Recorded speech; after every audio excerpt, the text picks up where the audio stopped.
I'm Craig Kenneth, a relationship coach and a psychotherapist. Every relationship is different and every breakup is different. Work with me and you'll get professional help on your situation. And if you're in no contact, focused on personal growth, my creative healing course is filled with hours of exclusive content. Available now at AskCraig.net.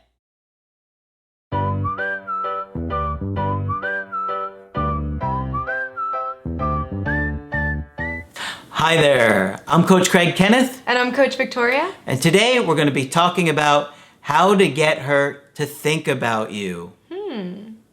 So obviously, if you're interested in somebody, you're hoping that they're thinking about you because you're thinking about them all the time. And you start to have feelings for somebody and you want to see it develop. Now, if you are in a breakup, obviously you have a long history with that person and there's a lot of things that you can remember that is going to get you to think about them more. But that works for them as well, that they're going to be able to have that long history to call up with you as well. So what do you do? How do you get somebody to think about you? Well, we've got some strategies here and some tips to consider and think about that we like and that we think are going to help. To me, one of the most important things is focusing on how you are in the present with that person. Yep. When you're on the date, how are you doing? How are you acting? How are you treating them? What is going on? What is that connection like? You know, I can think of a couple I saw on a date years ago. They were literally both on their phone, looked bored out of their mind. Why are you even together? What is the point of even being together? Yeah. You must be miserable. I mean, it was literally the entire dinner. Wow.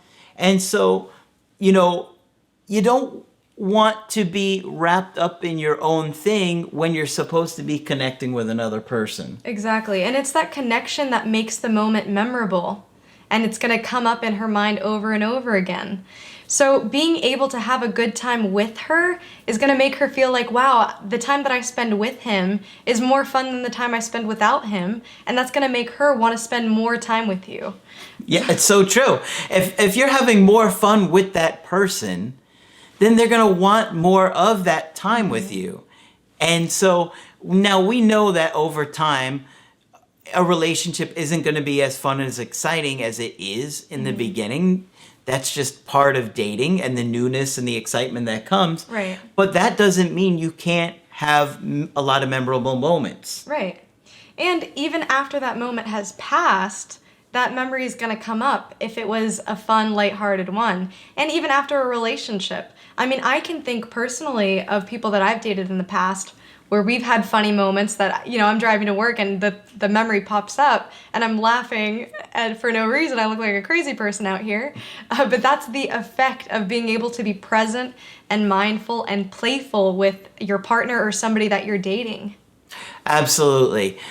So it's important that when you're present with somebody on a date and you're having fun with them, that you are able to do it in a way that you're not scared to be yourself and let your guard down at times. And being a little bit vulnerable with that person allows you to say that joke that maybe is right on the tip of your tongue, but you don't want to say it because you're like, I don't know if she's going to like this or what she's going to think about it. Yeah, and taking those social risks can reap a big benefit for you if it's going to make her think about you more often. So on a physiological level, being playful and humorous with your partner can reduce stress, and research shows that playfulness in relationships has increased relationship satisfaction reports. So that's something to think about when you're interacting with your partner and trying to build that connection. It creates a safe atmosphere where you can be vulnerable. So it almost has this reciprocal relationship of the more playful you are, the more relaxed you are, the more relaxed you are, the more playful you can be. Yeah. But a big part of that comes from your own insecurities and fears.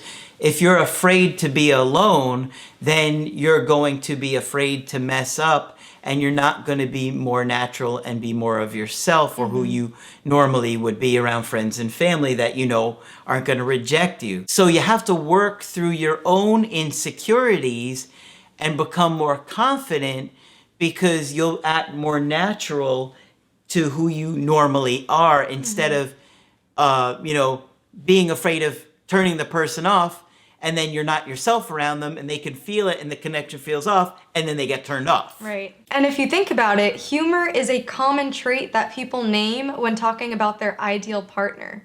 So taking that risk to be humorous and be playful with somebody that you're meeting that's new is going to benefit you. Yeah, absolutely. It keeps things fun. It keeps things exciting. It keeps the mundane memorable, right? Like if you go to the grocery store and you're doing silly stuff and having a good time just going to the grocery store, that keeps life fun. We all have things that we have to do that we don't want to do, right? But if you can laugh and joke around and have fun with your partner in those moments where you have to do things that aren't necessarily fun, it makes your life just far more enjoyable, one thing that great comedians can do is look at something slightly different, right? If you can have a different angle on thing, a different take, it kind of lightens things up, right? Right. Like I was reminding Coach Victoria about a joke that I used to do in my act about a guy that used to sell turtles on the side of the road, right? And so I had a funny perspective of, like, why would you buy a turtle? Like, they're not that hard to catch. And who is selling turtles on the side of the road? And I went into, like, the interesting odd things of such a bizarre thing where most people just drive by and think nothing of a turtle van. Right. But me, I'm like, what is this van on the side of the road, right? Who is buying turtles? So, if you can kind of look at life a little bit differently and have an interesting perspective on things, it creates memorable moments. Right. So think outside of the box. And we're not talking about the turtle. No. I didn't even think about it. So I will say a disclaimer here though. You don't want to tease your partner to the point where you're hurting their feelings because this will hurt the connection. And I'm sure you all can think of hurtful jokes that your partners may have said. So these also stick with you. Be very cautious with the way you approach your partner and make sure that you're not putting them down in the way that you're being playful. You have to keep in mind that everybody has their own insecurities and things that they don't like about themselves. And you just don't want to hurt them in a way or an area that they're sensitive. Right. And this goes along the lines of our next tip for getting her to think about you, and that's to read the room and to think about the way you interact with other people while you're around her. Yep.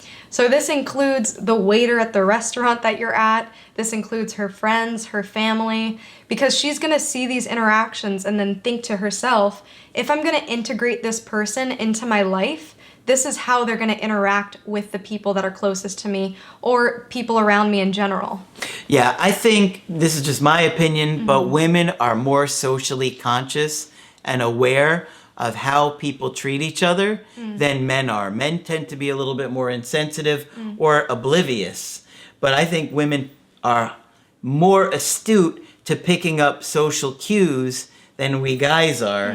And so you got to be aware that you may not think it's a big deal, but if she finds you being rude to somebody, a waiter, somebody, a sales member, something like that, it's going to stick with her, especially when they have limited interactions with you and they're just getting to know you. Right.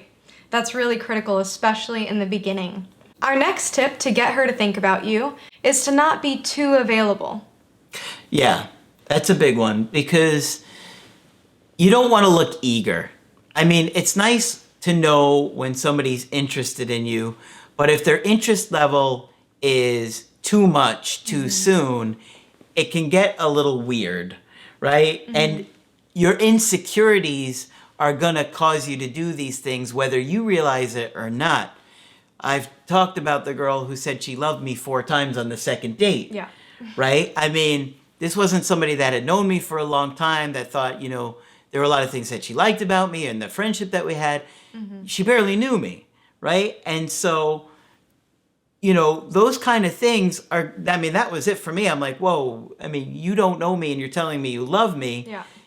That is like coming on really strong. So coming on strong can come out in different ways, and being too available is one of them. Right, and you really want to give that space between you and your partner for the wonder and the mystery and the excitement to happen. Because if you're trying to fuse with that person too quickly, you lose all the magic and the mystery to it.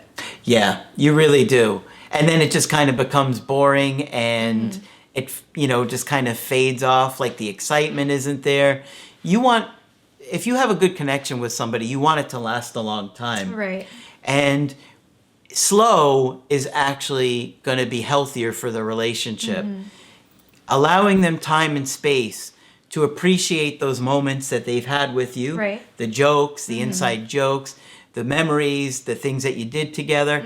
Allowing them to slowly incorporate you into their life is going to make them value you more and appreciate you more, as opposed to somebody that is just bombarding you, won't give you some time to do what you have to do, doesn't allow you to spend time with friends, or, just messages you 50 times a day. Right. It allows them to appreciate you more and appreciate those moments, just like you said. So to wrap this all up, I want to end on a Maya Angelou quote, which she says, "I've learned that people will forget what you said, people will forget what you did, but people will not forget how you make them feel." So if you make others feel lighthearted, fun, important, and appreciated, then this is really what's going to get her to think about you and to consider you as a potential partner. Yeah. And the healthier that you get, the easier it's going to be for you to do these things, especially in those moments where you're scared and you don't know what to do, and everything inside of you is making you want to panic and reconnect with them. Right.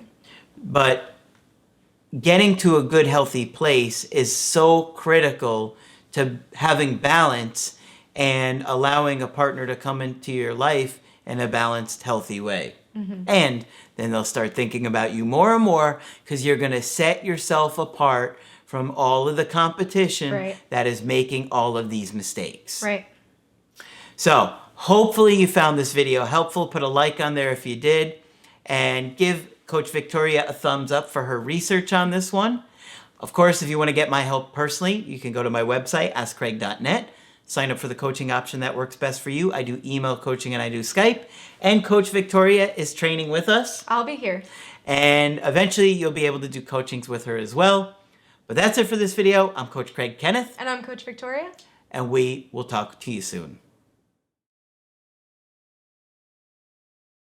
To get my help personally, go to askcraig.net and click on Schedule Coaching and choose the option that works best for you.